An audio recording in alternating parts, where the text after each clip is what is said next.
A gente chama agora o presidente do Supremo Tribunal Federal, o ministro Luiz Roberto Barroso, comentando neste momento uma proposta aprovada pela Comissão do Senado, a CCJ, que limita decisões monocráticas de ministros da Corte e a eventual crise entre os poderes. Vamos ver. É passível de críticas e não por outra razão tem votos divergentes aqui. Portanto, nem mesmo todos os ministros concordam com todas as decisões. Mas na vida democrática a gente convive com a discordância e com a diferença e a absorve e, no geral, se curva à vontade, eu penso, da maioria.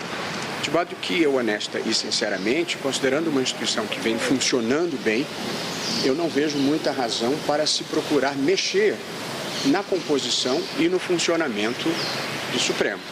Mas, enfim, o debate público no Congresso é legítimo e nós participamos também desse debate público. Portanto, das três proposições que tenho visto na mesa, uma de possibilidade de reversão de decisão do Supremo, essa eu vejo com muita ressalva, até porque nós já tivemos um precedente na história brasileira que foi a Constituição de 37 da ditadura Vargas. Não parece um bom precedente. A questão dos mandatos, essa discussão houve de maneira relevante na Constituinte que produziu a Constituição de 1988. Há dois grandes modelos no mundo. Há um modelo que prevalece na Europa, dos tribunais constitucionais com mandatos, 12 anos, por exemplo, na Alemanha, e há um modelo americano, que é o que se adota no Brasil, que é o da vitaliciedade, aqui entre nós com aposentadoria compulsória aos 75 anos. Os dois têm vantagens e desvantagens, para falar a verdade. Porém, como a Constituição escolheu um determinado modelo, pior do que não ter o modelo ideal é ter um modelo que não se consolida nunca. E por essa razão, eu também não vejo com simpatia, embora veja com todo o respeito, a vontade de discutir esse tema.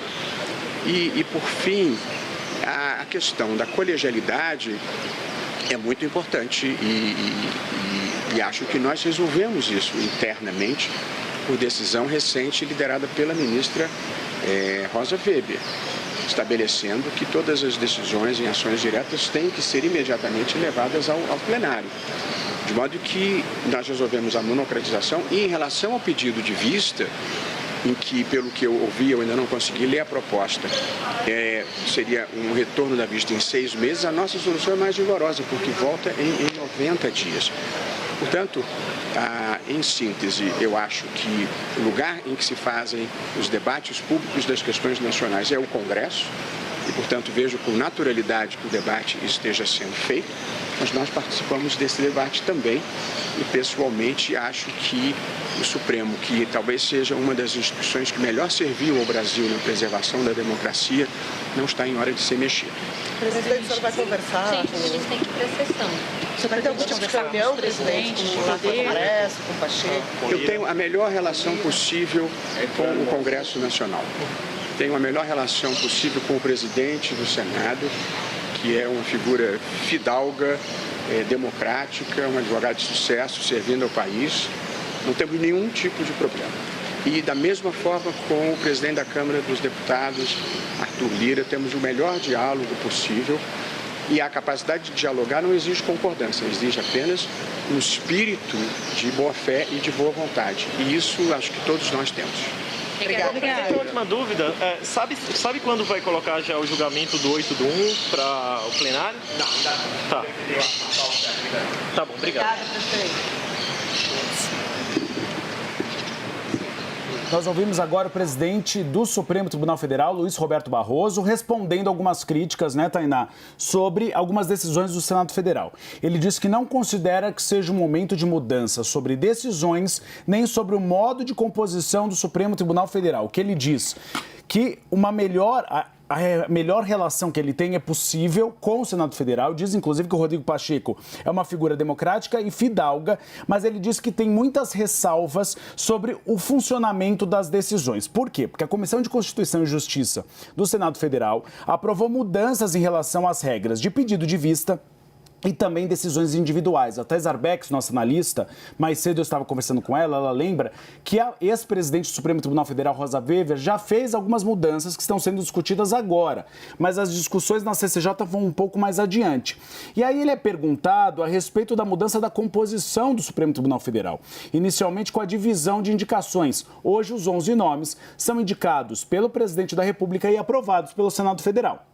O que se quer com a mudança? Que você tenha uma divisão. O Senado Federal indica 2 nomes, a Câmara dos Deputados 2 nomes, 4 nomes na Presidência da República e os outros nomes pela própria Corte. Ele diz que ele vê com simpatia esse tipo de debate, mas considera que não é o momento de fazê-lo. Ele diz, eu vejo com todo respeito, mas não é uma questão a ser feita agora. É um debate que deve ser amadurecido. Ele próprio já defendeu isso na sabatina feita por ele no Senado Federal. Essa é uma informação que a gente vai trazer daqui a pouquinho, também uma colaboração da Thais Arbex. E ele defendia um período de 12 anos. Inclusive, eu conversei hoje com o Rodrigo Pacheco, presidente do Senado Federal. E Rodrigo Pacheco foi muito direto. Ele disse, eu tive uma conversa com Barroso, mas nós não tratamos disso. Mas Barroso já tinha dado uma sinalização que era favorável.